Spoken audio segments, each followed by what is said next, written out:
time, I would certainly like to point out the building that we're in. You know, the new Weis Center for Arts and Education has been reborn, and it's incredible, and it's a great community space also. And C. Becker, I was speaking with you last year, or in the springtime, we were talking about a meeting, and I was saying, hey, you know, the chamber was interested in some eco-tourism stuff, and she's like, well, I have like 22 partners, you know, and she just started rattling on, and it's incredible what's going on up here. So we're really, really happy that we were able to get a meeting going, and that you were able to host us. So thank you very much. You know, Nancy Becker not only volunteers up here, but she's also with the Ringwood Public Library and so many different other places. She was just awarded the Jefferson Award for volunteerism. She took a trip down to Washington, D.C. and down to Trenton, and she's been all over the place. So, you know, I would definitely like to thank Anne and the new Weis Center. And, you know, at this time, I'll turn it over to you, and then you can introduce all of your organization and then all your sponsors and stuff like that. And then we have a couple of others. We also have Amy Nicholas with us today from Nicholas Marketing. So Amy's going to be, you know, keeping a couple of ears on what folks are saying, what our presenters are saying, and thank you to all the different organizations that are coming to speak tonight. You know, we're also recording this on Facebook Live, and also West Milford, their local cable channels here, and Rocky from the Westminster Chamber is here too. So, you know, I'm going to turn it over to Anne, and you can start. Thank you. Thank you, everybody. Hi. I'm actually going to turn it over to our board president, John Berry, to say a few words to get us started. Welcome. This building you're in was built in 1931. It was part of a community that was built here starting in 1920 by the Nature Friends. So we use that as part of our name, the Highlands Nature Friends, to honor those people who left this beautiful facility for us. We have 152 acres. They had a strong sense of community, did a lot of volunteer work together. This was all built by volunteers. And also they had a strong environmental ethic, so that was important to us. And we're only about less than 2 years old. We incorporated in order just to take over this property because it was going to go down the tubes. It was going to be destroyed. It had been vacant for 3 years. And so this was a labor of love for us. And we named it the New Weis Center for Education, Arts, and Recreation, in part because it had been Weis before. The Weis family gave an endowment in 1974 to create an environmental education center here. So that legacy was also important to us. But as time has gone on, and even initially, we really saw that this could be a tremendous community asset. Anne and Jill are going to talk about some of the partnerships that we've developed. People come up with ideas for use of this space. We have a community theater here, lots of staff activities, and other novel ways to serve the broader communities. It's very exciting for us. I also serve on the board of the Highlands Natural Pool. The pool used to be part of the Weis Center. It was separated in the 90s, and it was the same kind of story. In order to save it, some of us in the community got together, formed a nonprofit, and took over. We've been running that. And just in terms of the draw, the outer parking lot, which you probably were able to see in the daylight, that on weekends is completely full of hikers. We have a huge number of hikers come here, go through Weis, and up into Northern Green. Huge, huge numbers of hikers. The pool itself, in a good summer, can have maybe 10,000 people from New York City. In terms of hiking, again, we get bus groups from Philadelphia, from Trenton. So there are a lot of people who come to the area to enjoy the recreation, the hiking, and to make use of our facilities. So there's a lot of potential, I think, for drawing them in, and so that they can partake in the economy here and so forth. We try to use local businesses and contractors as much as we can. That's important to us. As I said, the pool draws from a wide range of people, the hikers that come through, and we would like to be able to draw those people in even more to the community, the businesses, the activities that are going on in the area. So the partnerships have been very exciting. So Anne is going to talk about some of the partners. Is everybody aware of the Highlands Natural Pool? The pool was built in 1935. It's 1 million gallons, 10 feet deep, It's 100 by 200, purely fed by the stream. No chemicals. When the Nature Friends built this community in the 20s, they had a little swimming pond that used to dry up, and they decided they needed a real pool. So they just looked for where the streams came off of Northern Green, and that's where they built the pool. So it's, all that water comes off of the mountain. We don't treat it, no chemicals. When I was a kid, they used to put stuff in there. We don't put stuff in there anymore. It's all pure. Although every once in a while, the local fire department comes and helps aerate it for us, but that's about the only unnatural activity there. So that's it. It's just like Weis. People say, wow, it's like the hidden gem. You know, people aren't aware of it. And even though we have people like, we have a new intern here, and she went to day camp here. You know, and people, oh yeah, I was here when I was in 6th grade. But a lot of people have never heard of it. So there's still work to be done to, you know, develop awareness. Some of the partnerships help with that. We have a partnership with LL Bean that draws people in who haven't heard of the place before. So it's a work in progress.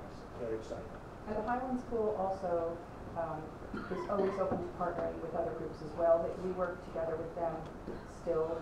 Our day campers swim there, and they host parties there. They can have special events. They do nature programs there. Again, playing into ecotourism, what people are coming from. So we also have a large field out there, and if you're a member of the Highland School, you can play volleyball, ping pong. They have a playground. They also have a very small but very beautiful garden there. There's a lot of native plants, and it's quite pretty and maintained very well. So Sunday the 1st of October is the last day for the food season. It opens Memorial Day, so you'd be welcome to come and visit. If you want a special tour, I can always give you a personalized tour. But welcome everybody. Thank you.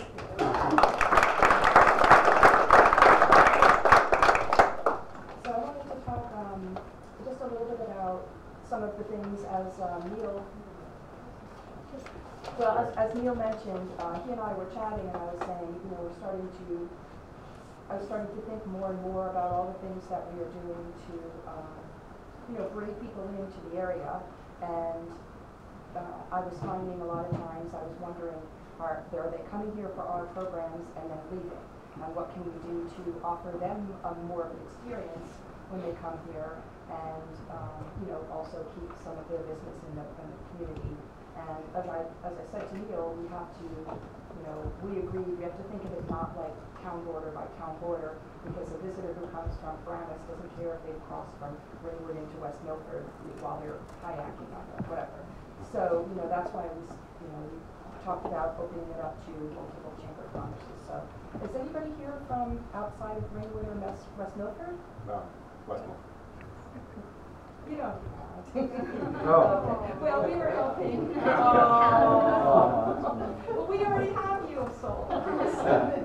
So we were hoping to get many towns involved. So the more that we work together and can provide a broad overall experience, I think the more successful we can be with ecotourism. Skylands has their Skylands Visitor magazine, and they have Warwick does a pretty amazing job with ecotourism, but we haven't really kind of had a coordinated push as much as I think we should. We have the natural beauty. We have all of the ecotourism aspects. And if we handle it right, we can be good to the land and still good to the businesses in the community. So that's what we chatted about. I hope this is just the start of many more. So I'd like to talk just a little bit about some of the things that we have going on here. So you can kind of get an idea what we're about, what we have going on, the number and types of people that are coming here, and a little bit about where we're going. And John, chime in at any time, and I want everybody to meet our lead educator, Jill. Hi. And nice to meet you. She works here full-time. She's our first full-time employee. So, we feel like, way. And we're thrilled to have Jill. She graduated with her master's this past year in sustainability from Ringwood College. So Jill, chime in if I forget. Okay, no problem. So here we are again. So Jill, our lead educator and our board of trustees. Some of you might know some of these names if you're local. Karen Zielinski, she's active here in town with scouts and things like that. Karen Ahmed, our vice president, who was very active with John in the very early days with this. I don't know that we would be here if, I'm pretty sure we wouldn't be here if John and Karen and everything that they did to, you know, keep it moving and not give up and, you know, make sure that we got ownership of the property. Myself and John. Some of our awesome staff, they help us with camp counselors in the summer and educators when we do field trips and other types of programs and events. So, you may know some of them. Some of you may know Brenda Frisbee. She's person. We also, as John talked about, it's our mission, as it was the mission of our founders, to be very involved with community, with mentoring, you know, passing along the education and the love of the property and all that to the next generation. So internships are very important to us. We started right away. We're fortunate to have that endowment at Ringwood College that John talked about, and that provides us with 2 interns every year who work here, and they get a scholarship and a stipend to work here. And so that's a wonderful source of staff for us. They're environmental or sustainability majors. But more than that, we wanted to be open as a learning source and a mentoring source to others. So last year we had two high school kids. They're the ones over on the right from Kinnelon High School. Their high school happens to have a program, senior studies I think it is, and they had to work 25 hours a week for 7 weeks in lieu of going to school. So they are perfectly happy to come here, and, you know, and they built us a beautiful pathway that connects us now from the rain garden over to the Archery Range, which Al talked about. The ones on the left were our Ramapo interns for last year. They're complaining about sap on their hands there. And in the middle are our 2 Ramapo College interns for this year. We also count heavily on our volunteers. As a matter of fact, you'll see Orly in there. There she is. And we've been very fortunate to have a lot of community participation. We really felt like it was a community effort to get this place going and get it back up again. So everything from, you know, just people that want to be part of the effort to scouts and local businesses. We've really had a lot of community support. People want to see us succeed and want to help. So now we'll talk a little bit more specifically about the things that we are trying to do as they relate to buildings. So we have the partnership with the Highlands Natural Pool, which John spoke about. We work together on some different events. We share a little bit of some spaces out there, volleyball, field, and parking, and they're wonderful people to work with, and they're also a volunteer nonprofit. So John talked a little about how many people they're drawing in here, so it's a wonderful opportunity. We also have a partnership with Bergen County Audubon. We'll talk a little bit more about that later. They are a very good supporter to us. They've been very, very generous. They've donated binoculars and field guides, and they also come here to do walks and talks. We actually have a Bergen County Audubon Society walk coming up. It's on a flyer back there. Is it? Was it October 23rd? So they've come here about 3 or 4 times so far, at least 3 times a year as they go to Skylands. We're just another place. Now they still do everything they did at Botanical Gardens, but now they do this here too. So double the people coming here for them. They come and do birding walks and nature talks, and they also can come here as they have to the Botanical Gardens to do the certified backyard habitat program. So we're very happy to be working with them, and we did have our property here certified as a wildlife park. Al will talk in a few minutes a little bit about what we're doing with him, but we got together with Al early on, and they were looking to expand their successful outdoor discovery school, which you all probably know from over at Monksville Reservoir, and they were looking to expand in a place for archery, and it just worked out perfectly. We have our own archery range back there, and if you haven't been to see it, I hope you will. And they've done archery pretty much every weekend from, I think, June. And they will finish either in October or November. It's usually Saturdays and Sundays. Sometimes it's 2 sessions a day, sometimes it's 3. It's very reasonable, $25.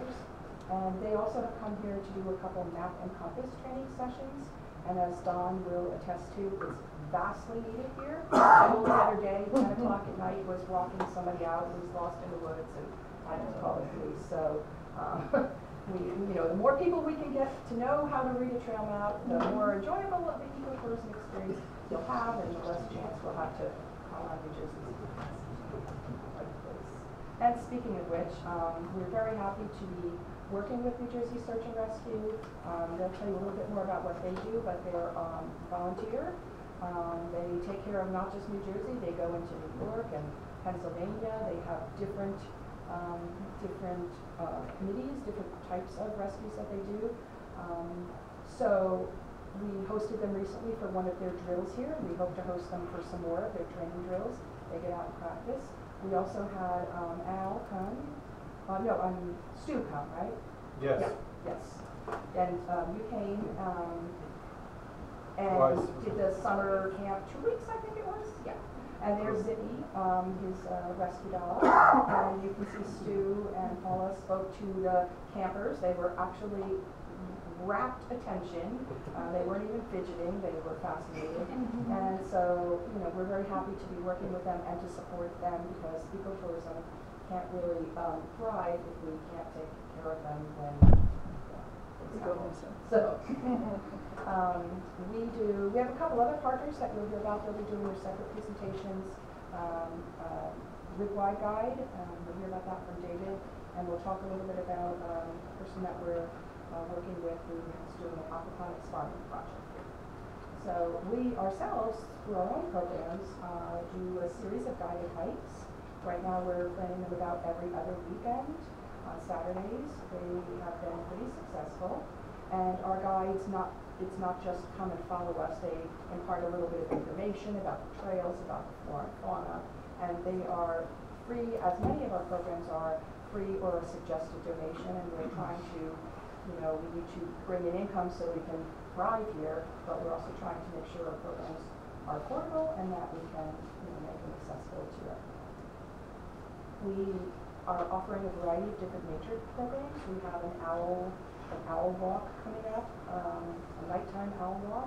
We have the guided hikes. The picture on the top left was we hosted both New York and New Jersey Mycological Association, and they come and did their mushroom foray. And they were here for hours, right, Jill? Like 50 of them came, and we apparently have very good specimens in our woods here. And most of which are not hidden. yes. And they Everybody make it out? they made it out, yes. And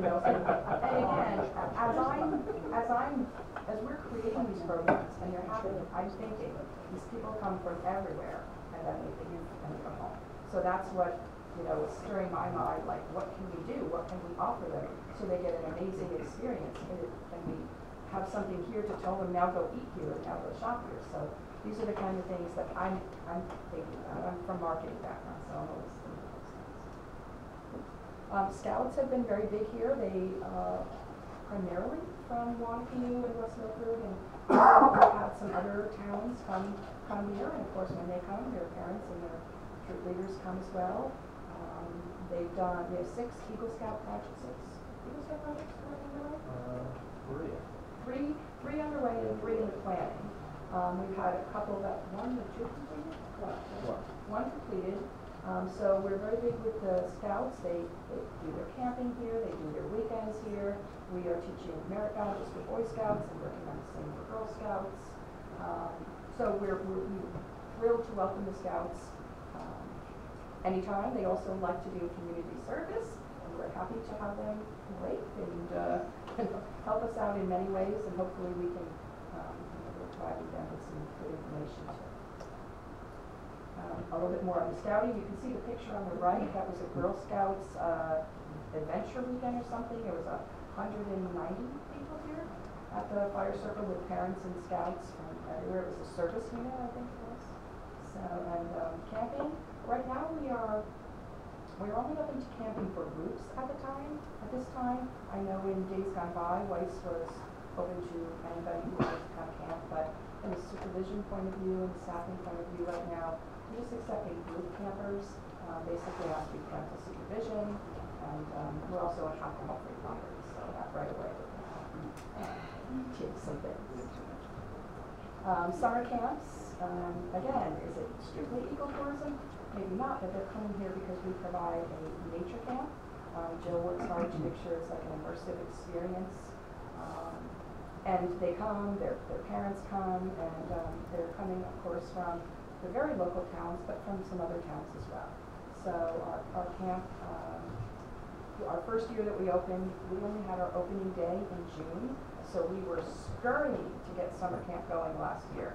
And there was like a week, I think we had 3 kids. So we got it open, and it was kind of a pilot program, and we went from having, 3 kids a week to this year, I think the average was 20 or something like that. So we're very happy to be running summer camps again. Jill is putting her own kind of twist on it, and it's been very popular, and I think we will have double that. Summer camp. So, Adrienne, I think Patrick's My on this son picture. enjoyed it very much. Hopefully you'll offer it next year for older kids. Yes, we are going to offer both. We also we're doing a lot with field trips. Last fall, I think we had, 50 people, 40 people here for field trips? Something like that? I would say about 50 students. 50. And then from the spring through the summer, we had about 600. So, so it's really flourishing. Jill's already booking field trips for the spring. Yeah, do you advertise to the school? We do? Yes. We email, Best we we call. know how to. Yeah, it seems that all the schools and school districts have different methods of distributing the information. At different times. At different times. So we're We're doing still our best learning. to reach out to them the best we can. Our objective obviously is to get as many students out here to enjoy the beautiful environment as we can. So a lot of teachers do word of mouth. Also, we have a couple of teachers from the same schools who have talked to each other and are really excited to get their kids out here. So Yeah, and particularly with field trips, they're not just from local. Yes, we have got some local, but we had River Edge, we have Ramsey, we have Waldwick. We also are very happy to be working with, actually our first field trip here, with, we talk about Trial by Fire, was a large group of special needs students from Windsor High School. And they were as nervous as we were because they didn't generally do these kind of outdoor field trips. So it went very smoothly, and they've been back to us since then. So we're happy to be working with them. So a lot of different special field trips. We've also begun working with a lot of the homeschool groups in the area. So we have a winter lab series starting for homeschool groups. That's been very successful. And something that is very important to us is the outreach, because we really see ourselves as a community partner. We don't see ourselves as competing with any other day camps. I think of it as, let's not worry about who has a bigger slice of the pie, let's make the pie bigger. So, we don't want to steal that person from you, we want to get people that aren't coming at all. So that's sort of our concept of let's get more people, let's get the people we don't reach. And as we often say, we think for a lot of our programs, our competitors aren't botanical gardens or the other day camps, it's cell phones. People's kids are home on cell phones and video games. That's our competitor. So we got to get them away from that and get them out to these kind of outdoor, environmentally friendly kind of programs. So, it's very important to us. We go to a lot of farmers markets. We do, of course, Ringwood or West Milford, but we've been to Crowns, we've been to River Edge.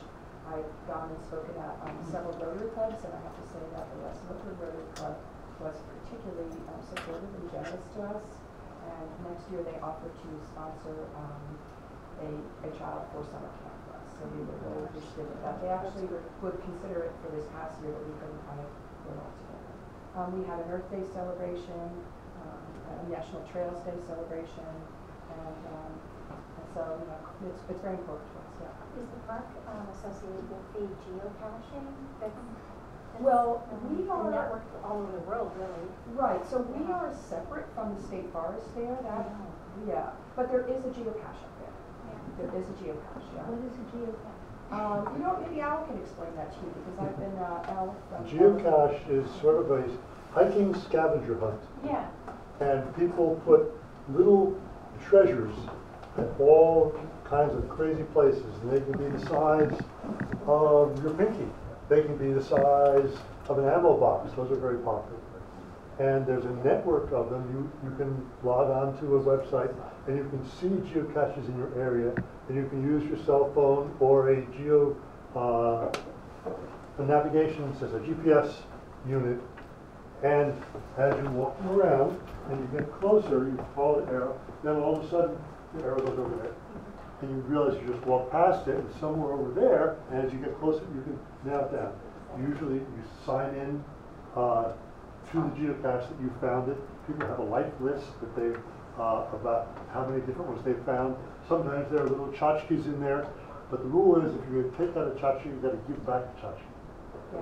So, So I know there's at least one right here, and I'm sure there's other ones in the area, and people do. They make trips from far away just to find a geocache they haven't found before. I have one particularly fanatical geocacher on my staff, and I will try and get her to just give me an overview of the number of geocaches within quarter mile of here, and Yeah. I'm sure that's going to be many. Is it only state parks though? Is No, it- all over the That's place. what I thought. They stick them under, they have magnetic ones, Yeah, they can. they stick under park benches. Yeah, I know my Any son. kind of bus stops. But I know There's that 7 in the Promise Park Mall. It's great.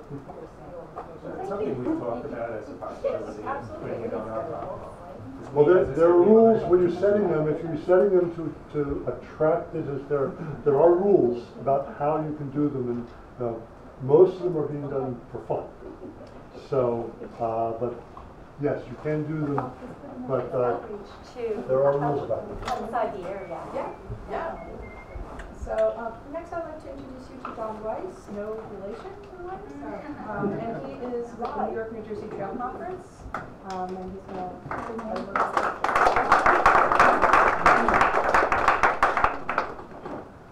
Hi, it's amazing to be in this place. I mean, this is like a time warp. The building looks fantastic, by the way. I mean, this is really, you guys have done a super job.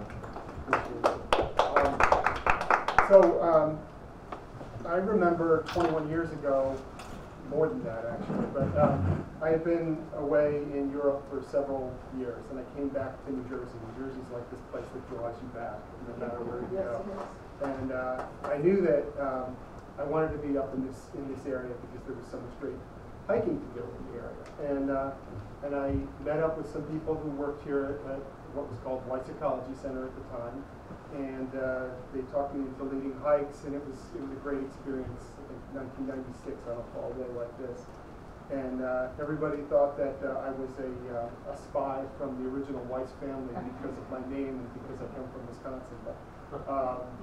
But it was a great thing, a great time, and I've been leading a lot of hikes, and it's been a real pleasure to start working as a staff member for the New York, New Jersey Trail Conference like 6.5 years ago.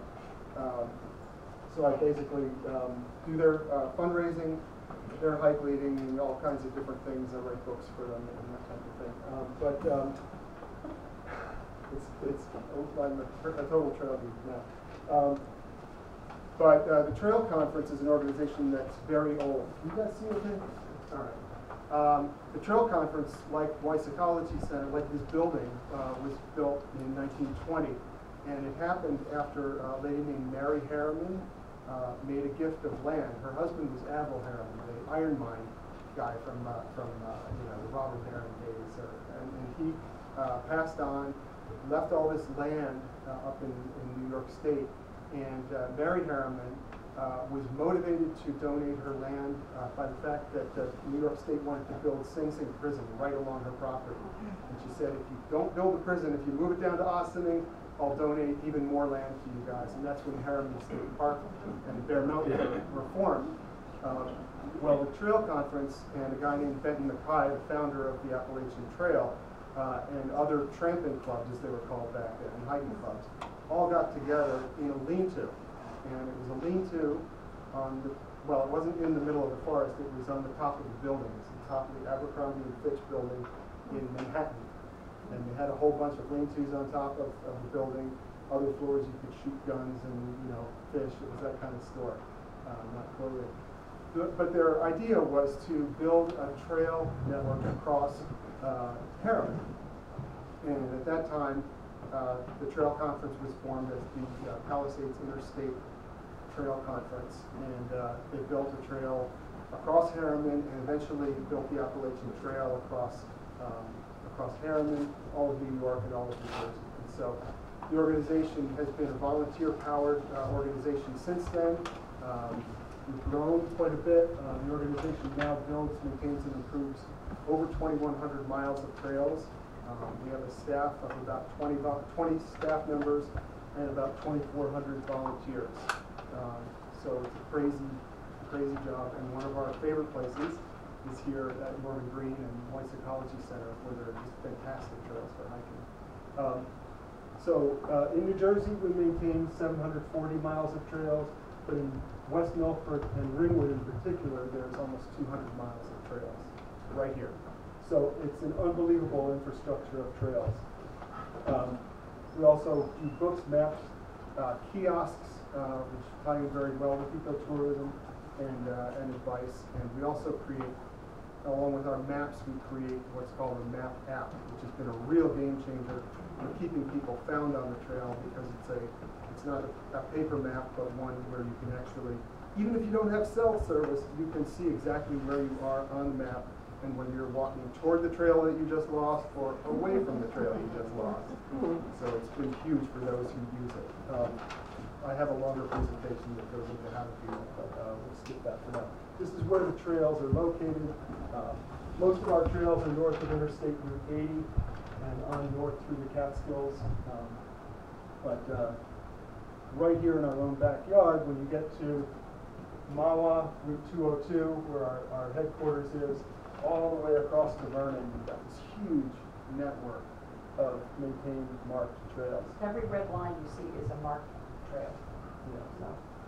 So, I mean, if you've lived in places like Ohio or New Mexico or other places like that, you just don't have this, because the government of the United States does not fund trails. If you go to Germany or if you go to Ireland, they've got a huge network of well-maintained park trails and that type of thing because the government funds it. It's not that way here, and so it's kind of unique that we have a culture of trail lovers and people who care about the parks and that resource. In fact, nationwide, recreation is a huge industry. It's almost $900 million in total consumer spending on the outdoor industry, and about 7.5 million jobs that are directly related to the outdoor industry. So it is big business, and the thing about it is, it's mostly people jogging, running, trail running, hiking, and biking. So this plays very well into the trail network that we have here, which is partially foot trails only and partially multi-use. We do both. So just jump on to the next one. And the thing about it is it's funny, we have a cabin in Milford, Pennsylvania, and we spend a lot of time in Warwick. And it seems like the farther you get away from New York City, the more people embrace and capitalize on the trail users. Milford, PA has done a really good job. And Warwick, as you can see, just they market to the trail users, and they really go out and make their town a place to go after your hike, after your bike ride or whatever. So we want to try and capture some of that stuff. So one of the ways that that can be done is through the Trail Conference's website. The website has this amazing amount of traffic. In 2016, there were 2 million unique visitors to the Trail Conference website. So we offer things like retail partnerships, which are free, and you can be a retail partner if you offer, say, a 10% discount on something. We put you up on the website and draw people to the store.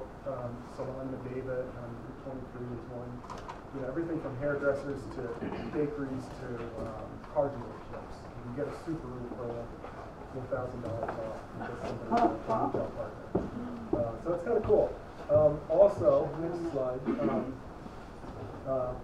have our newsletter, which is in the back, Trail Walker, and that goes to really the tried and true hikers. We go to about 16,000 people with that, and this is an example of the retail partner. And it's printed and digital, right? Printed and digital. So the e-walker goes to about 35, it's about 35,000 people now, and the print version goes to 16. And you can also sponsor a trail crew or a work crew. We're working in a lot of places like Ringwood. And one of the places I should mention too, because Norman Green really has two parts. We're working north of Westbrook Road and a part of Norman Green where the trails are kind of They're actually mostly in West Milford and these are in Ringwood. But we're expanding the trail network there, and we're looking for sponsors for that crew as well.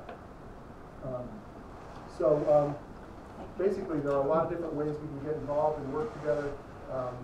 Please reach out to me, and this is how to get in touch with me. I have cards, and we can talk more about how we can work together.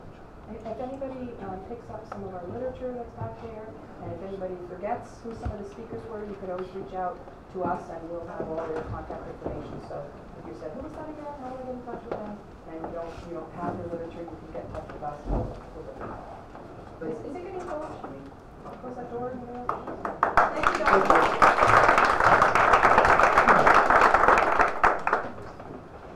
So let's see. Al, do you want to go next? Where's Al? There he is.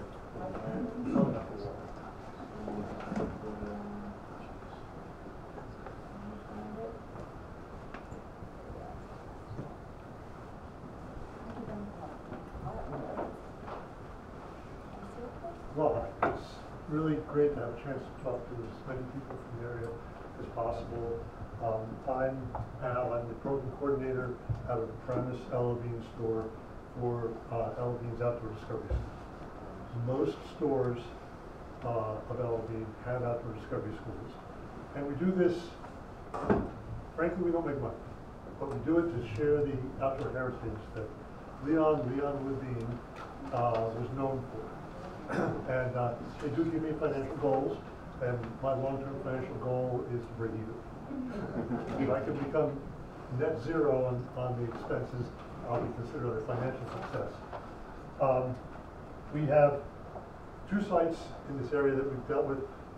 Monksville Reservoir, we've been here for 6 years, and we now draw over 1,000 people a year there, and then largely because of customer demand, participant demand, we were able to develop archery, and we found this partnership here, which has turned out to be a great partnership for us. I think it's been mutually advantageous, and after just a few months of operation, we've had over 200 participants here, and see it as a partnership that I'm pretty sure is going to keep going and keep growing. This is sort of our dry land site, and Monksville is our water site. So at Monksville, we teach kayaking, stand-up paddleboarding, and fly casting. And here, so far, we teach archery and mountain guns. So as we develop other dry land programs, we're hoping that we're going to be able to house them or host them here, because it's such a versatile outdoor site. We have our own corner of paradise over there with the Archery Range, the other end of that trail that they were mentioning. And we think we have sort of a symbiotic relationship in that we need a good place, but we can help bring people here that maybe wouldn't be here otherwise. One of the other things that we have, because it's a fairly large company spread out over a large area, if you lived in Massachusetts and were used to going to Outdoor Discovery School in Massachusetts, and you're coming to travel in this area, you might think, oh, there's a bean down there, we can look and see what their school has. So we get a lot of people who go to schools, outdoor discovery schools in other states who come here, and one of the things they do while they're here is look for what the local store has to offer. So we get a lot of that. We happen to be the 3rd largest of all the schools, largely because we're very enthusiastic, but also because we have the best sites. So at Monksville, we can paddle an hour-and-a-half entry-level paddle, or we can do a 4-hour full moon paddle, and you never pass the same place twice. In here, we have, and it's an exclusive archery range that is in the middle of a pastoral setting. We actually have wildlife coming and studying us while we're shooting. It's the coolest thing. All of a sudden, one of the archers will say, "Stop, wait a minute, look." And there'll be a buck sort of peering, "What are you guys doing over there?"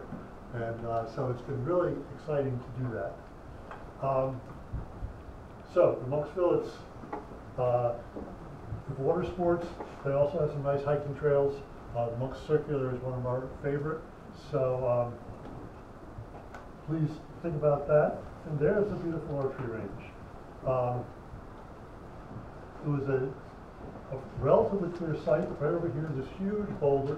I kept wanting to call it the Boulder Range, but everyone that I worked with wanted it to be the Elohim range at the Weis Center. But it's recurve archery, lots and lots of fun. Our classes start at $25 for hour-and-a-half classes. We get people from Manhattan, we get them from Pennsylvania, we get them from New York State, and then a lot of people, when they visit their friends here or family here, we're one of the places that they bring their friends when they visit. So that's been really nice. Actually, I've done almost all that. I get going, and so the other thing we do is custom programming. So team building. We do scout troops, we do birthday parties, we do things that are drawing from a diverse group as possible. We're known for the safety of our programs. Every class, whether it's archery or you go on a hike with us, we're going to start out with a safety talk. Some of our people that are regulars can give us the safety talk back. Every once in a while that's fun to do, see if one of our regulars can actually do that. But then we do longer custom programming. We do private lessons, but you could have a group that wanted to do a day-long sort of paddle extravaganza. It could be, we had been working with one group to do both an outdoor scavenger hunt and archery here. We're still trying to think of the things that we can do. So if you approach me at the store, I'm the only owl there, so you call the premise store and say, can you do this? In most cases, the answer is yes. And you'll find Al here a lot of times on the weekends. My wife considers herself an outdoor discovery school widow because pretty much from May through October, I'm here Friday, Saturday, Sunday at a minimum, and then Thursday nights and other times during the week. So, if there's any questions, we really, really are passionate about what we're doing and trying to share it with as many people as possible. Yes, sir. Do you have to sign up for the archery, or is it like? Yes. All our programs are, all our paid programming, you have to register online. Okay. And you can just go on your computer, and what you do is you go to our website, there's brochures back there, there's also a binder that has some little bit more, some little bit of swag and some other information. So you go to elohim.com/Paramus, click on the Outdoor Schools tab, and then you'll see our entire schedule, both our free programming in the store, which consist of Tuesday, Thursday, 1-hour classes that we call clinics, our free hikes and events, which happen a couple times a month, where we just send a leader out to maybe take someone on a birding hike. We're doing birding in State Line Lookout, which isn't close to us at the moment. But so we have them all year, and then our paid programming, which goes from May through October. And you can sign up and pay right on the website, and then just show up. We email directions and what you need to bring, and you show up about 15 minutes before the class you selected, and you're good to go. We also promote on Meetup, but it's responding on Meetup gives you the information. You still have to go to the website to sign up. Even for the paid programming, it's best to sign up because then I know how much of a resource I need to have. If we're having a large group, I have to have a couple instructors on a hike. It even depends on in the classes in the store. It's good to know that there are people coming, so that sometimes it's not an instructor that works in the store. I bring them in to instruct the class, and so if there's going to be zero, they might not come. And if you go to the Weis website, you can see we have a link there for that to register for Elohim. And also, if you look under partnerships, we have more information about what we do with Elohim. So you can go to their site and get it, or you can come to our site and click through from here. We have descriptions of each class, what the minimum age is, how much it costs, things like that. So either way. So aren't they a great partner? I didn't think of that. She did. So it's very cool. Any other questions? We still have archery and kayaking through the end of October. Our fall foliage paddles are very popular, and there's cider and donuts on the water. Are you doing a full moon? We have one more full moon left, October 6th. Okay. It's probably our biggest single program. Yeah. The Monksville Reservoir is comparatively really dark. And so, and if you time it right, I don't know if any of you know the Milford Reservoir, but it's almost 3 miles long from end to end, and it's shaped like a crescent. And if you time it right, and you hit the curve, but you can just begin to see the dam, if it's a perfect one, there's this half moon coming up above the dam, and everybody gasps, and the people in the back start paddling really fast because people in front are gasping.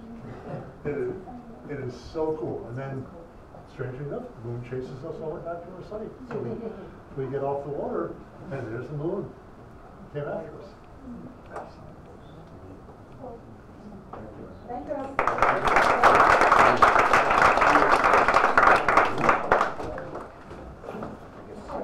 Next, I'd like to introduce you to David Blank. David's going to talk a little bit about his company, Ringwood Guide, and Thank you. I think John, I was the one that he was referring to. He said companies that are trying to do novel things. And he was thinking of us. So it's an honor to be here. Thank you for having me. So Livewide Guide was a company that was really born out of passion for New Jersey and passion for wilderness. And what we do is we bring companies from New York City into the New Jersey wild and teach them wilderness skills. So let me see everybody who, raise your hand if you know how to light a fire outside. Okay. Raise your hand if you know how to light a fire with a match, with one match. Okay, that's pretty good. Now, what if you only had 10 minutes to do it and you were going to become hypothermic if you didn't do that? Okay. Yes, I believe you, actually.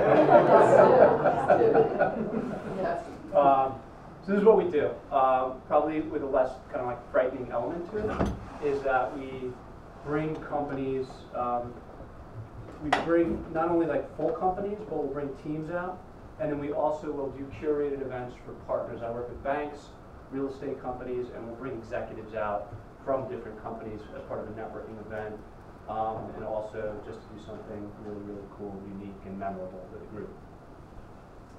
So this is where I grew up. Did I give my name? I don't think I gave my name. I am David Blank. I am from Fort Lee, New Jersey, and this is the building. Soon to be Oakland. This is the building that I grew up in. There's sort of some trees over here. It's on the Palisades. The most I knew about the wilderness, we used to go out back in those cliffs and drink growing up. That's what we did. And that's what I knew about the wilderness. I didn't know that New Jersey actually had such amazing places like this. So when I started about 5 years ago, I got into nature and outdoors because I felt this like pull. I couldn't explain it. Okay, I watched maybe some of the shows on TV, but I felt this pull to hike and to camp, and I learned that on my own. So with the next slide, this was Al. You might recognize. Is Al still here? Yeah. Okay. Al, you recognize this? Oh, Monksville. This is Monksville. Horse Pond Mountain. That's okay. So That's the Monk Circular, isn't it? It's Horse Pond Mountain. It's Okay. Ohio Trail. expert. He built it. Everything is a softball for you. Okay, so this kind of it took me about 5 years to really get comfortable in nature, hiking out on my own, learning different wilderness skills, camping, lighting fire, all this kind of fun, this fun stuff. It took me a lot of work. It took a lot to get comfortable. And what I realized at the end of this, not the end of this, but really it's really the start, is that it opened up my mind. It opened up my awareness about myself and also about the world and this great nature and this great planet like that we can make this a better place together. And I wanted to bring this experience to other people. And that's really the foundation of Live White Guy, is to bring awareness of nature to companies and have that teach us things about ourselves as individuals and vice versa. So we strengthen individual and team skills by delivering these unique experiences. Okay, so this brings me to Weis, which I started talking to Anne, John, Jill, everybody here. It's such an amazing team. And one of the things that we connected on was so my background is in finance and operations in media companies and tech companies, New York-based companies. I've been doing that for decades. So very high growth, usually venture-backed businesses that are crazy, just like full speed ahead, 120 miles per hour, like get done, get everything, So when I met Anne, she actually kind of felt that way to me. She, in a very calm and peaceful way, but a get it done type of person. We met about a year ago, maybe a little bit less than and it had a startup feel to it. And I was starting my business up at the time, and we connected on that. Yeah, we were working on mold remediation, and it's all done. Right. And in true kind of startup fashion, Anne's like, we're going to do this, we're going to do that, we're going to do this, we're going to do that. And I'm like, okay. And I check in with her every once in a while, and it's absolutely amazing. My first big hike was Northern Green, and I've always been attached to Northern Green. And this place was, no offense, but it was derelict when I was. Not that you had anything to do with that, but I would walk through here and I'd just be like, I don't know what this place is here. I would go straight to Northern Green. But now this is an equal attraction, and increasingly so. So what we do is we do these private events on the Weis ground, and like I said, we're bringing companies, teams, curated events for our partners, and for example, we'll do events for VPs of finance, for VPs of ops, and we'll bring, typically, could be anywhere from 10 to 25, 30 people for an event. Usually a full day too. All full day event, and fully immersive.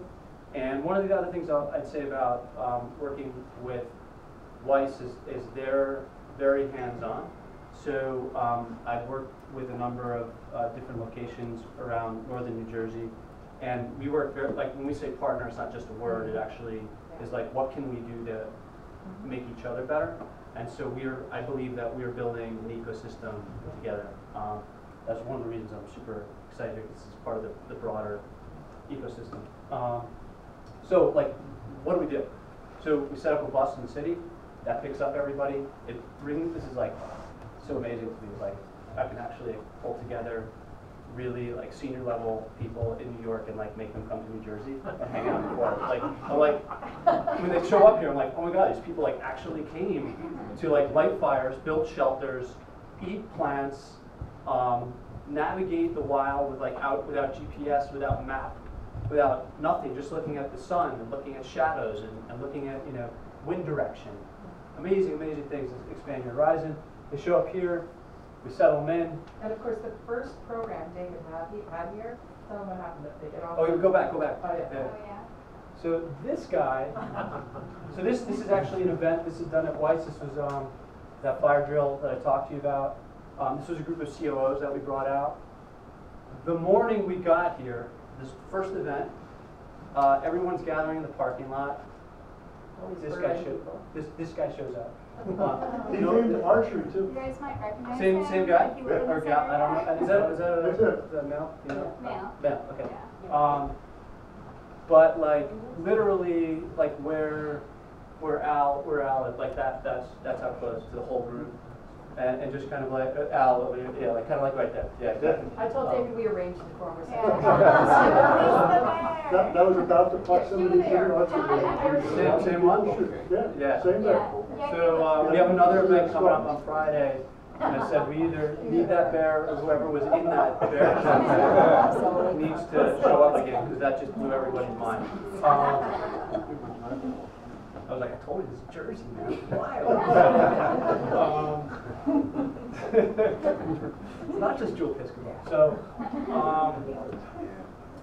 that's it. You know, like we like, you know, what we'll chill out a little bit at lunchtime, and kind of just settle in. Like people from New York, you know, obviously very like manic. There's like jackhammers and ambulances. It's crazy there. So they're like, come in. We gotta settle people down, and then they can start to be more aware of sound, wind, all these things that are going on around them. And you know, I had said, David, one of the things that I hope that might come out of this kind of sharing event is he has it catered, and we have great restaurants around here. So you know, but he doesn't have those contacts as of yet. So I want him to meet the chamber members and the great restaurants and caterers that we have around here, and you know, he could use them for his events. Yeah, so like to that point, in terms of like the food, the coffee, photographers, skills experts, in all those things I talked about, all the things you talked about, anyone that is very good at leading hikes, natural navigation, any of that type of stuff. Other locations around the area that would be good for these types of events. I'm very open, again, like this is relatively, I started this up this year, it's relatively new. So I'm even if it was many years old, I'm very open, very collaborative. And that's one of the reasons I really like working with Anna, is because part of the mission is actually expanding the ecosystem. So I would love to talk to you guys about how we can help you and how we can help each other.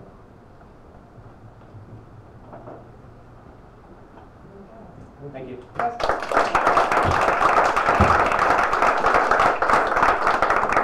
told you we had all these things, and I realize it's starting to go long, so we'll try to move it. Keep moving. Some of us like to talk about what we do.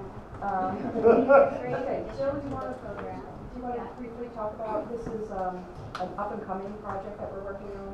Yeah, I'll go quickly. So I'm the lead educator and camp director here at, like Ann mentioned, and it's funny, the first time I ever came to Weis and I saw the building out in front, I was like, that would be an amazing location for an aquaponics system.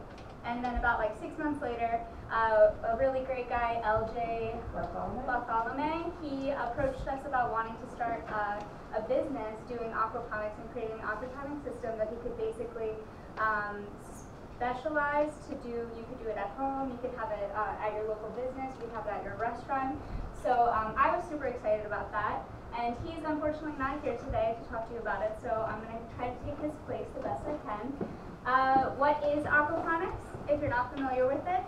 It's a combination of hydroponic agriculture and aquaculture. Hydroponic agriculture, growing plants just in water, and aquaculture, growing fish and other animals that live in aquatic environments. And basically what happens is they get together and create this really great relationship and feed off of each other. The waste from the fish becomes the food for the plants become the water for the fish. It's really great. Yeah, no chemicals if you do it right. It provides a really great environment. It's a controlled environment also because it's generally indoors. It saves a lot of energy, it saves a lot of water. So we're super excited to be partnering with them. LJ provided us with some statistics on aquaponics. Like I mentioned, it's a controlled environment, so you get about 30% more of your produce than a traditional agricultural system. Especially, people might have noticed this season we've had a lot of rain, we've had a lot of unpredictable weather. So even at the farmers market, there's a lot of farmers who just don't have dependable crops because of those factors, and that's something that can be eliminated with aquaponics. LJ, I'm really sad that he's not here to talk more to the root of his business, But generally, he, like I mentioned, wants to create a system that could eventually be scaled up or scaled down depending on what somebody would want to do with it. So he's busy renovating Yeah. that building out There's there. yeah. Oh yeah, that's the building where So, you came in. yeah, a little bit about the timeline of the project. They kind of jumped right in on the building and then kind of found out that the building wasn't really structurally sound, surprise. And they had to get a permit done and get some new drawings from the town. And finally they got that done, so they're really jumping in with renovations now. This is the building if you've never seen it before in the daylight or if it was dark when you got here.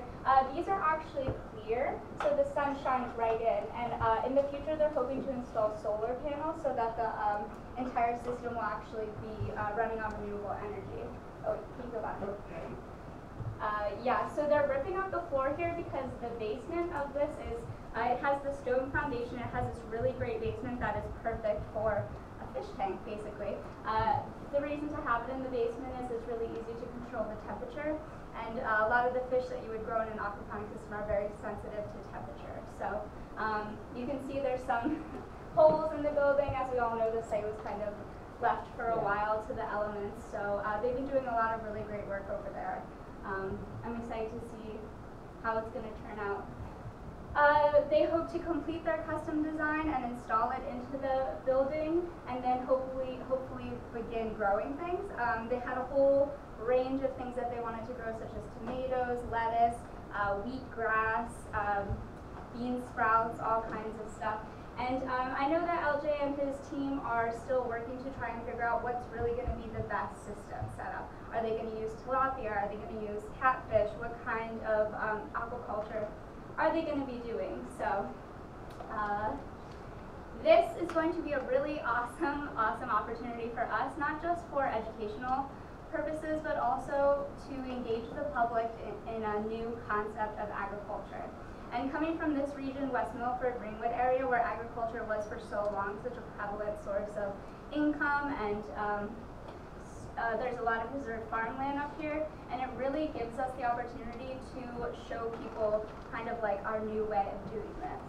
You're going to have tours available for the public, for the school kids, or maybe to bring people in and make an education. Yeah, it's really going to be a great opportunity for everybody. He's got more goals too. He's got lots and lots and lots of goals. I kind of summarized them. Hopefully they'll have a full-size greenhouse eventually where they'll be doing lots and lots of production of produce. He's also hoping, we've talked about creating like a research type of incubator space for any of the colleges, universities, or any community members who might want to participate. Rather than renting out like a community garden plot, maybe you could rent out like an aquaponics shelf or something like that. So it's very exciting. If you're interested,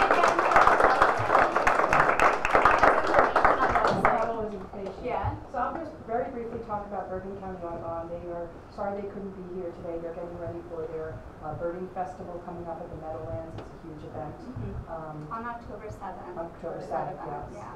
So we're very excited to work with them. They've been a very wonderful supporter for us, both in making programs, giving us advice, as well as some lovely donations. They've donated field guides and binoculars for all our programs. Bat houses, bird houses, bat houses, yes. So this is a little bit about their mission. They are part of the National Audubon Society. So if you heard John talk about New Jersey Audubon that we took the property from, New Jersey Audubon is actually not part of the National Audubon Society. They're a standalone. So we bought it from New Jersey Audubon, but there was really no connection to Bergen County Audubon, which we work with now. So they have programs, as I said, in Ringwood. They have many other programs outside of this area, but they do come to Ringwood and some of the other areas around here. I think they've done a track also at the Laurelwood Arboretum. So they are coming to this area, and they are bringing people in for birding. This was them out right by our field with their binoculars on. I think it was in the spring or early summer. And they bring people in here for birding, for walks, for talks, for programs, and we hope to do more with them. And I know they do a lot over at the Botanical Gardens, and so again, this is them bringing people in from multiple areas, especially birders. If they hear that there's a bird in an area, they're there, and they often stay a long time. And again, And do they go home, or what else are they doing in this area? Yeah. So, New Jersey is actually one of the best places on the East Coast for birders. Cape May and then up north here, the reservoirs in this area are like huge stopover points for migrating birds, which if you're a birder, you know that's a big deal. So it's really awesome that they provide this access to that. And so these are just, some of the things that Bergen County Audubon does. They really have a very wide, range. They do reach a lot of different people. And, we hope that they engage more and more in this area, and they're very open to doing that. They're open to having new sites and bringing their programs and bringing people into areas that they might not be familiar with. Okay. So, let's see. What have we not got to? Well, we have to absolutely talk about New Jersey Search and Rescue. Oh. Keeping us all safe. Quick introduction to our team on here. Let's go over if there's anything I can say. That's the news. It says News 12. Yeah, just for a reference of how important it is to have search and rescue, the other night at around 8:30, 2 hikers wandered into this building, lost, completely lost. They had parked on Glenwild Ave at Otter Hole. And I know, they followed the blue trail because they thought it was looping. And I was like, didn't you notice after a couple hours of walking, I didn't make it back? So luckily, of course they didn't have a map. They didn't even check a map before they left. But luckily we didn't have to call search and rescue, but I did call the Ringwood police to drive them back over there. So, but they're a very important resource for us here at Weis especially.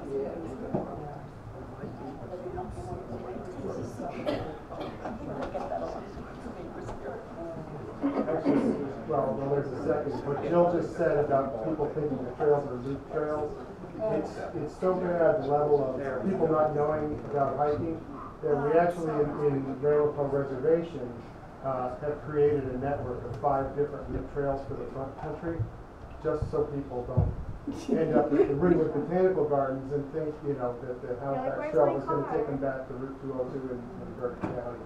Well, now they think they're all supposed to be that way. Yeah, look what you did. It's an ongoing education process, but I think there's a lot of opportunity for us to engage with all these people that come here and that are about to get lost. And, we can stop them here and send them to everyone's. They walk up with sandals, no water, and it's like 5 o'clock in the afternoon. We're like, that's not going to go well. But there's opportunity there. Maybe we have seminars and engagement. The trail conference does a lot. We just don't seem to be able to reach everybody, but we'll keep trying. Okay. So we're going to watch a quick, rather than have me talk about what we're going to do, I figured one of the things I'm going to do is show probably a 3-minute video that if you could pause that just a second, that News 12 came out and wanted to know about our team. Our team is all volunteer. We cover the complete outdoor search from the minute the person is reported missing to getting them out of the woods. We have people on our team who are ground searchers. We have a medical unit. We have a mountain rescue unit that does mountain rescues, ice rescues, high angle, low angle, mid angle rescues. We also have a search management unit and a canine unit. I'm Stu Mavros. I'm one of the lieutenants. I'm also the canine unit lead. And my partner over there, who's resting comfortably, is our search canine. We're going to get to see what happens here right from the second a person's reported missing, right up until the point that they're found. And then after we see this, I'll talk about what we do after they're found. One thing I wanted to touch on, a few people were actually mentioning that when people come to hike in the woods, they ask, where can they eat? That's the second most common question I'm asked, either whether I'm out with an orange shirt, a search and rescue, or I'm also the assistant ski patrol director up at High Point. When people make the drive out an hour and a half or 2, and they've spent the whole day out in the cold, they're hungry. And they come to me and they say, where can I go eat? Close, because they don't want to drive an hour and a half to eat. They want to eat now. So that's what they asked me. The number one question is, which way is my car? And then they asked me, oh, and once I get to my car, where can I go eat? One of the things we're always hunting for as a search and rescue team is places to train, especially the canine unit. We can reasonably easily find places like the woods out here, but a lot of times our searches are for people who disappear from an urban fringe environment where they might be hiding in that thick woods area by the strip mall. So if anybody knows strip mall owners, operators, property managers, that's great because we can hide somebody right in the unmanicured 10-foot strip in the back and make sure the dog can work around those distractions too. Because the woods isn't the only environment we work in. We work right in town, and those sites are tougher to get to train in. So, Ann, if you would hit that, I would appreciate it. Thank you.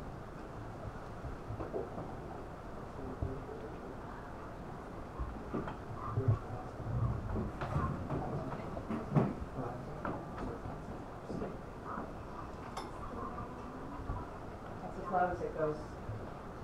Yeah. I'm sorry, I don't have speakers. Okay. Okay. You better just talk as if. Okay, so what we're going to see, unless, is there a set of speakers? Okay.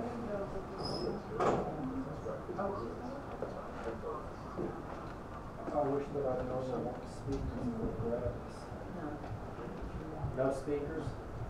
Okay, no speakers, no video, I'm sorry. So what we would have seen and what I'll talk about is what we do as soon as a person is reported missing, we can respond to support the local police and fire.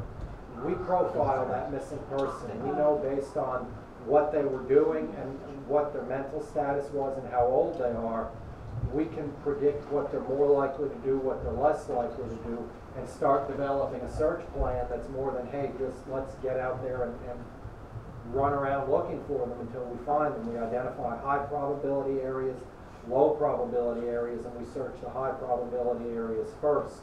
And we use canines, we use people. Once we find that person, our team has a medical unit. I happen to be on it. I'm one of the medical trainers. We ensure that the person gets very good care, EMT level care out in the woods. We get them out, we hand them over to the local ambulance.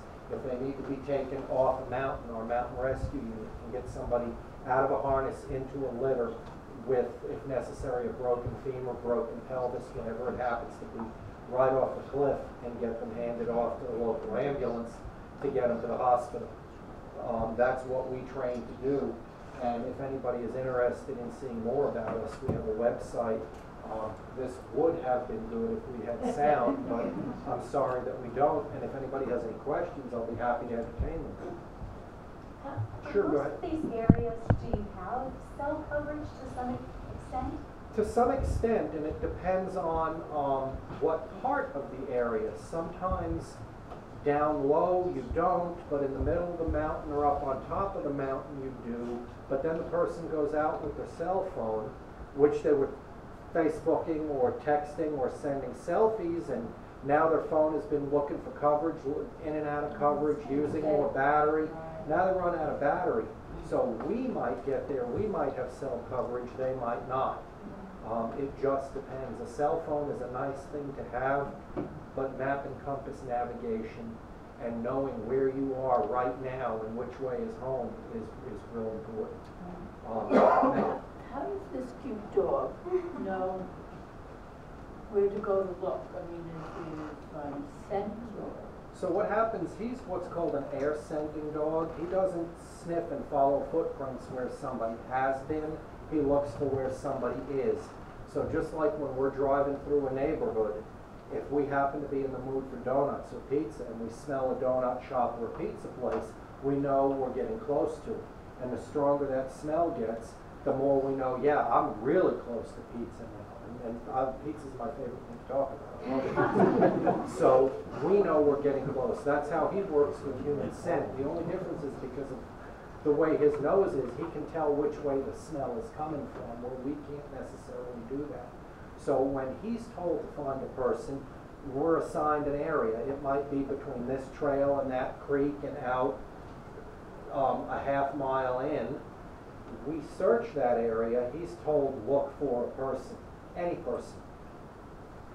He's going to constantly seek human scent. Once he finds that human scent, he's going to follow that human scent to its source, which hopefully is the missing person. If not, it might be a camper or a hiker. But once he gets to that human scent source, he's going to bark at me and say, hey, yo, I found it over here. Yes, right here, come over here. And he's going to bark until I get there. If it's the right person, great. I get my hands on them, we found them. We can do the next step, which is to assess their condition. Are they fine and just lost? Did they twist an ankle? Do they have serious injuries? What's going on? And we can make a plan to get them out. If it's the wrong person, then we say, good dog, I'm sorry I bothered your day. Did you happen to see this person? This is who's missing. And we'll show them the picture of the missing person and say, if you saw them, let us know. If you see them, please report it. And then we go on and continue looking. Great question. Thanks. Anybody? Okay. Go ahead. How long does it take to train? You should figure 2 to 3 years. Some people can get it done a little sooner than that, and some people it might take a little longer than that. But it takes 2 to 3 years of roughly 30 to 40 hours a week for most of that time. And what age do you usually start? How old are they? The sooner the better. So I started his training as soon as I picked him up at Newark Airport at 11 weeks old. Our most senior trainee dog now on the team started a little over a year ago at about 9 months old, and we're expecting he's going to make it in just under 2 years. And he and his handler have put in huge amounts of time, done a lot of really good work, and it's going to pay off because he's going to get done very quickly for a dog that started late. Good question. Is it a certain breed of dog that you would want to use? So, you being me, yes, I prefer the German Shepherds. With you being the entire SAR community, there are lots of breeds that are successful. There's Labs, Goldens, a few of the terrier breeds I know people have used. I know Rottweilers, Dobermans, mixed breeds, cattle dogs, various breeds. And since most search and rescue handlers are volunteers and own their own dog, the breed you like is the breed you will get to be your working with. So.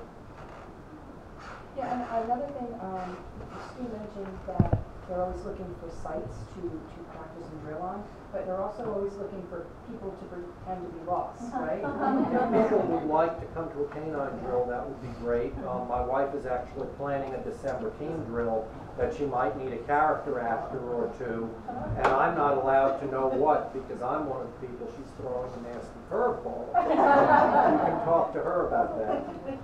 Yeah, Stu was saying they might do a drill here at Weis every night because we do have all these outdoors athletes, and that would be a good exercise. Lost company. We could do a lost company, especially a lost well insured company. No, I say that in jest. We'd be happy to come out and talk to the people if you bring them out, and we'd even say, this is just in case. He's a great guy. He's never lost anybody yet, but just in case. And we're going to be doing a wilderness first aid class here at Weis in I think just barely over 2 weeks, and I don't know if there's any spaces, but if anybody's interested in that, it's 2 days. A shameless plug, it's a really, really, really good class. You will learn a lot about how to actually take care of a person, and we don't always sugarcoat everything when you're doing the hands-on scenarios. If somebody does badly enough, I will say, you know what, if I was really hurt, you'd have killed me.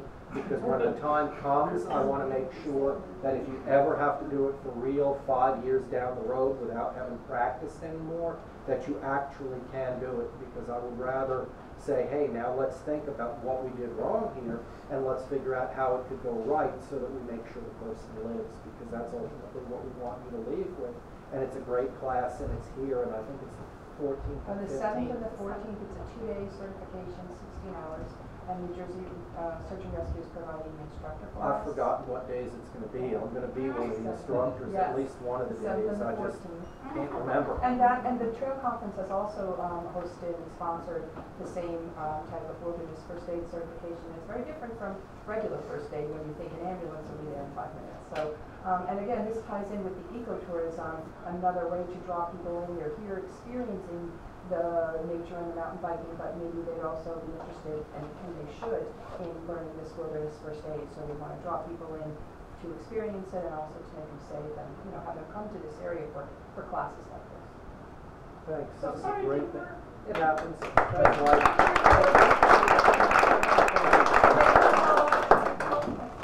So I think, you know, went on long, but we were so excited to share everybody with us, and Neil, now, we have a couple more people that would like to. Well, I mean, it's 8:20, so we're going a little later than most chamber meetings, so I don't want to scare new people away from our next chamber meeting, because They're not usually it's this not long. typically 2.5 We hours. have coffee if you need it, and some sweets in there. Yeah, there's also a restroom there, but literally, Catherine is here from Botanical Gardens, the New Jersey State Botanical Gardens, for literally just a couple minutes.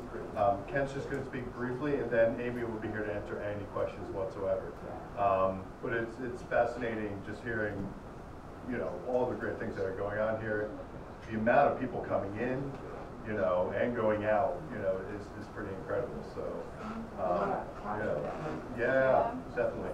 So, Catherine, I mean, if you want to just better a couple things about what the Botanical Gardens is doing, you know, and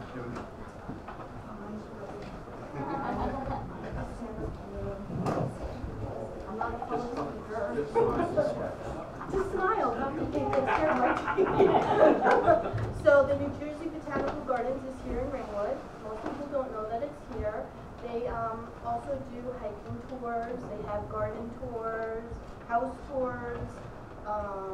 They did a summer concert series all summer, every other Friday from June until August. They do a concert, out in the grass.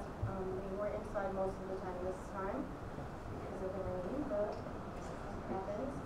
They have the holiday open house coming up in December. Harvest Fest? The Harvest Fest we're doing with the Ringwood Chamber. What else do we do?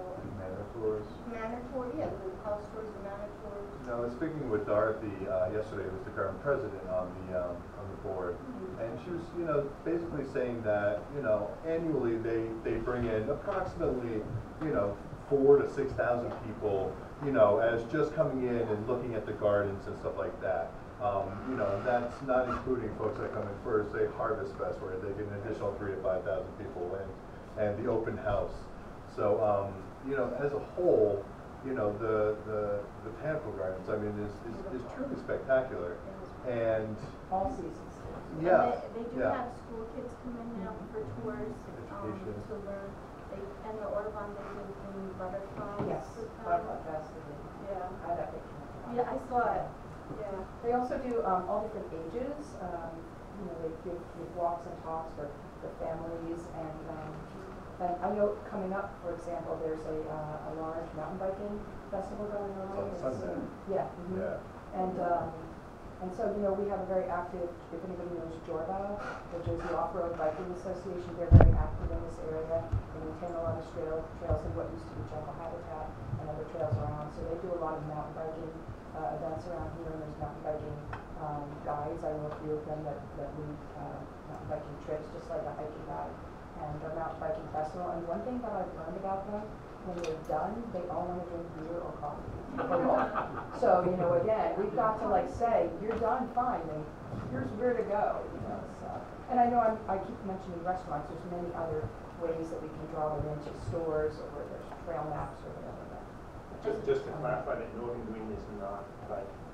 Northern Green is not, but Trails Ringwood are State strictly Park foot is. trails. Right, Ringwood State Park. We only get foot trails. And we're all volunteers there. Yes. They're all volunteers.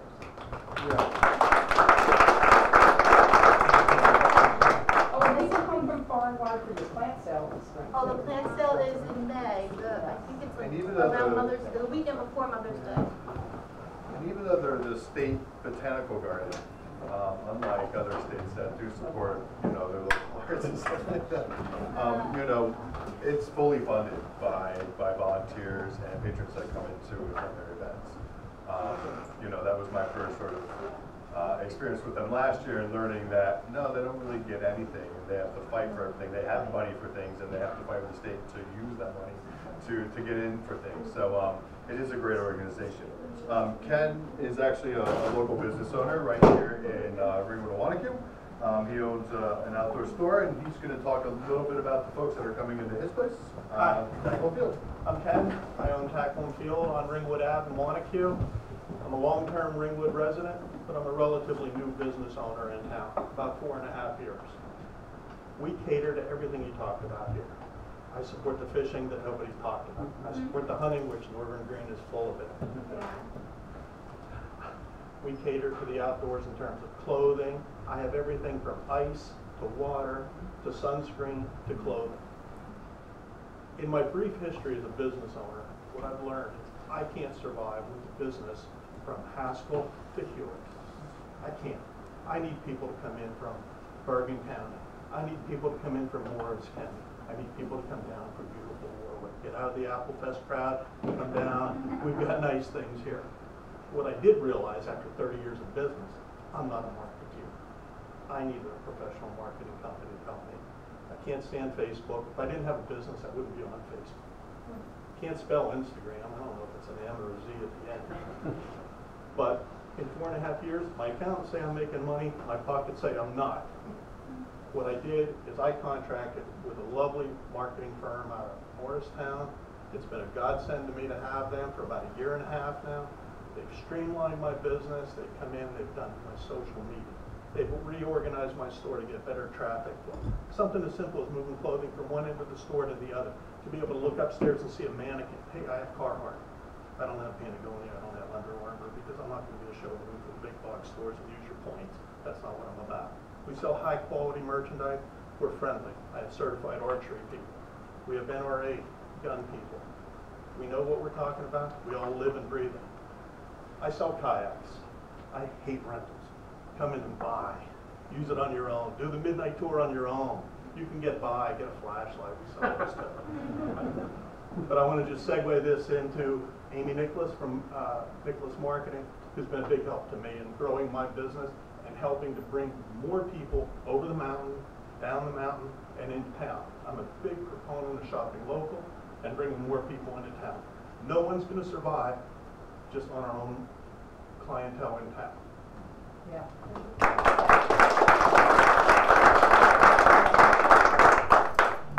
So I'm Amy Nicholas. I own Nicholas Marketing. I cannot build a fire. I can't do any of the things that you guys talked about, but I do know about marketing. So, you know, Ken and I have worked together for a long time, and one of the things that you've said multiple times throughout this is how do we kind of all come together. So I think that everyone who's spoken today has had something to say about how great this area is, how much there is to offer, and how much really people come here. There is attraction here. But the question is then, how do you take that and build upon it as a business owner? And one of the things I haven't heard really is that there's any cohesion with any of the businesses that work together. And I think that that's a really big thing. So, you know, one of the things that Ken talked about, you know, we're talking about kayaking, we're talking about the websites that you currently have, we're talking about like all these different things that you have, but nobody's actually coming together. So that's going to be like the number one thing. I think that packaging for you guys is going to be incredibly important. So if you're corporate team building is huge. But corporate team building is huge, and it doesn't just need to be end at 4:45. The restaurant afterward, and you know, hitting up Tackle and Field, the restaurant afterward, and the local inn with breakfast in the morning is something. So really incorporating each other into those things that you're doing is also a promotion. I'm going to open it up to questions, but I do want to say that websites are important because the visual of what you're doing and what's here is what's going to sell it for you. All these pictures that you guys have People are online, they're looking for these things to do. They don't want to just hear about them. But Instagram is a very visual medium that you can use. A lot of people don't necessarily know how to use it, but it is a very visual medium. It reaches a tremendous amount of people, and it's a really great sales tool, as is Facebook. You can geographically target people in different areas based on interests, and you can do that alongside your partners. So it could be as simple as starting a Facebook page that is a WannaQ Facebook page, and really incorporating all your businesses and promoting these things, and then geographically targeting people. And there's just a lot of different things that you can do. I'm sure you all have a lot of questions. Just to give you a little bit of background on me, I've worked in television, I've worked in radio, I've also been a business owner, clearly. But I have an agency background as well. And I work with a lot of different clients. I have gun ranges, I have tackle and field, I have doctors, I have reference labs, I have restaurants, I have all different kinds of clients. So if you have any questions, there are some things that maybe tourism wouldn't apply to. So if you are, if you are a doctor of, like if you just are internal medicine, maybe being on, the map for a guide doesn't necessarily apply, but there are a lot of other ways to make it apply and work together. So if you guys have any questions about social media or how you can attract more people to your business, I'm here to answer any questions.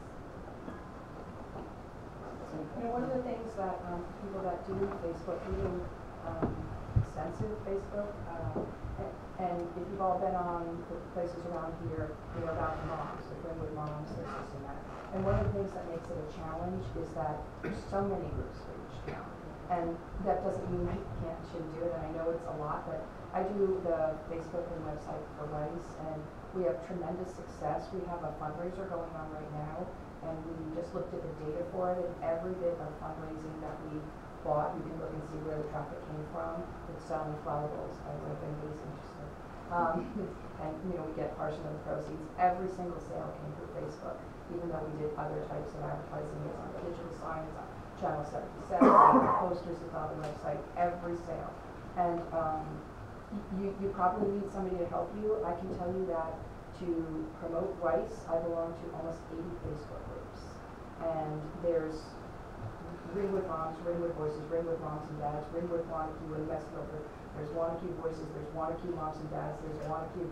Yeah. There's so many of them, and you have to look and get the tone of each one. I have a spreadsheet where I say what flies more in one than the other. I have groups I follow for hiking, groups I follow for theater, groups I follow for schools, and I have it can be a lot. And if you can find somebody, a professional, to help you with it, you can really use it. But you need to kind of know what you're doing, and you need to stay at it, and you need to target it. But it's really, you can do that. Absolutely. So number one, totally joining those groups is essential. So those forums of people, it's literally like your neighbors are talking to your neighbors. It's not a sales pitch. So when you're talking to anybody on those forums, it's like moms are talking to each other. It's not like they will forbid you to promote your business if you're not doing it in a very friendly, like referral, like, hey, just want to let you guys know kind of way. So your voice on those forums needs to be very clear and specific, to your point of like knowing what the tone is on each individual one.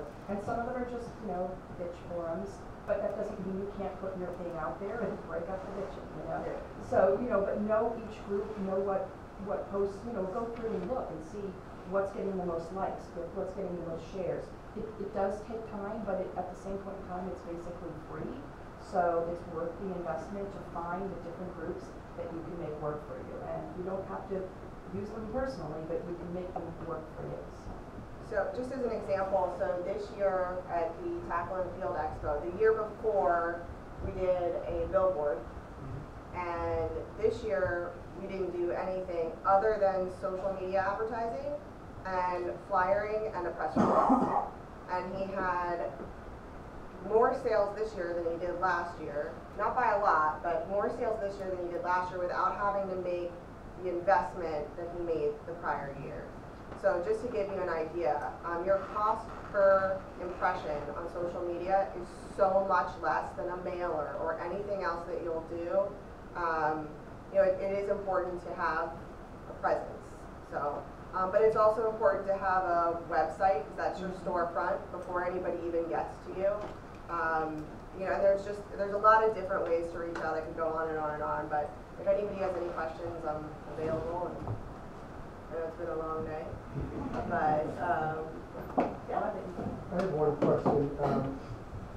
Trail towns like Sloatsburg, Suffern, Tuxedo have banded together as an advertising block. Right. The Chambers of Commerce, the Tuxedo Chamber of Commerce, and all those banded together to do some advertising with our trail conference. So it's almost like you, in essence, form your own tourism board. Yeah. Like, so you'll hear like Fort Lauderdale advertised all over there. So that's in essence the same thing. All those businesses come together and they raise funds to just really promote the town. Yeah, they did multi-ads with multiple different businesses. Mm-hmm. What would you, but they were bigger, and, you know, Cold Spring Beacon and Carmel, New York also did the same kind of thing on an even grander scale. What would you recommend for smaller chambers to do? Like, let's say we're just Ringwood and West Milford banding together. Right. How would you recommend packaging that? Well, I think it depends the businesses. First of all, it depends on who wants to participate. That's number one, because you have to establish a budget and you have to understand what first you need your voice. What are we going to sell, right? But I think we have an idea of what really the attraction is here. And the second thing is you need to figure out how many people are going to participate and what the budget is. Because advertising is an investment. You can make a small investment, you can make a big investment. You know, but it's something you need to do. If you don't tell people about you, then you're not there. A lot of small businesses, though, can afford a very small amount, and pulled together, they see the benefit on a much larger scale. I think that having a website is very important to lead people to, and that's great because each business can have their own landing page and directions to their website. You know, recommendations you can do. I mean, there's a whole list of things that you can do, but I think number one is to say, okay, who's going to participate and what are we really looking at? That's good. I mean, we have the vehicle to drive people from the trails to the businesses, but we don't necessarily have packaging to do it. Yeah. I think it's you know, it's definitely a good conversation, and it's great, you know, like you said earlier, it's great that we've taken the first step to get together and talk about it as a chamber. You know, and I know Rocky's here from West Milford Chamber. You know, I mean, West Milford and Ringwood are very much the same ecosystem as far as what we're offering, you know. We don't have people coming from, you know, Pennsylvania for our local restaurants sometimes, you know. It's, but we do have people coming from Pennsylvania and from Maryland and New York, all over the, you know, the Northeast for our outdoors. You know, so I know that the Ringwood board has been talking a lot about it and sort of gathering thoughts together. So, you know, I'd like to keep the dialogue rolling, you know, so it would be good to take this and build on it, you know. What do you think about getting, at least for the two towns as a start, or, you know, for people in Bloomingdale or Blackhampton, what do you think about putting together a little committee? Because really, on our own, town by town, like I said, the people that come here don't care about who the town board is, so we need to be the area. What do you think about getting a little committee together to start some initiatives? No, I think it's definitely worth looking at and getting out there, just getting a local ecotourism, you know, partnership going with local areas. So, you know, I know, you know, I don't speak for my entire board, you know, but I know that we would definitely be interested in looking and seeing what that looks like. You know, so it has been a long night. We thank everybody for staying, and thank you, Amy, also. But everybody's around, so I mean, if anybody has any questions. I have a quick question. Would it be possible for West Ecology to post ads or post businesses' names, or maybe post something on the trail as to where to go to eat or something like that? You know, we're open to those types of things. We would have to talk about, you know, sponsorship and how we would do that. We are certainly open to some of those types of things. Unfortunately, we didn't get in early enough and follow your excellent lead over at the Trail Conference where they have businesses, you know, they named the buildings and rooms after people, and you know, we could have easily been for a business that, you know, donates here to do that here, but you know, we certainly are open to working with that. I try myself, because there's a ratio when you're posting, in addition to the time of day and how many posts. There's a ratio of the kind of posts you do. I'm with the marketing so but there's a ratio of how many posts are asks where you're saying, buy my this, go to this, and that kind of thing, and how many great pictures. And so you know, you have to get a nice balance in there between not always asking them to come out to me, but always asking them to, you know, just providing information or pictures or whatever it is. Yeah, we would be open to talking about that. Yeah, you know, I mean, there's plenty of things we could do.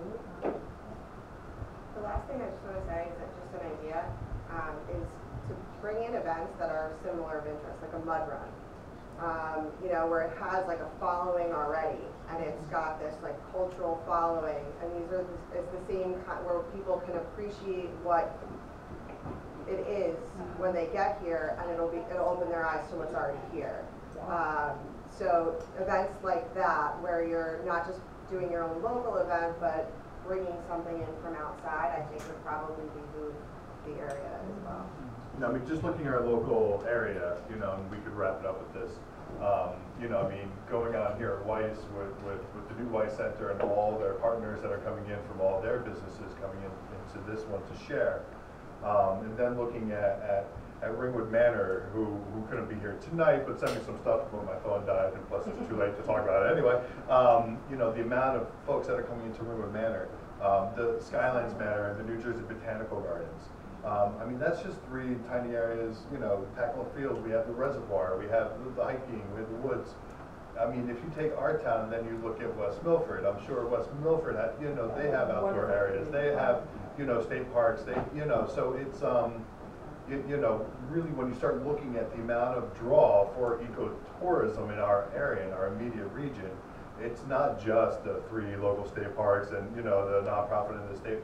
There's a lot of folks bringing in people. So, I mean, I think the first step is getting together a list from our towns of who those people are that are bringing in and trying to get those folks to sit around the table together one day. I think as a first step, everybody on their site should have links to the other. There should be connectivity.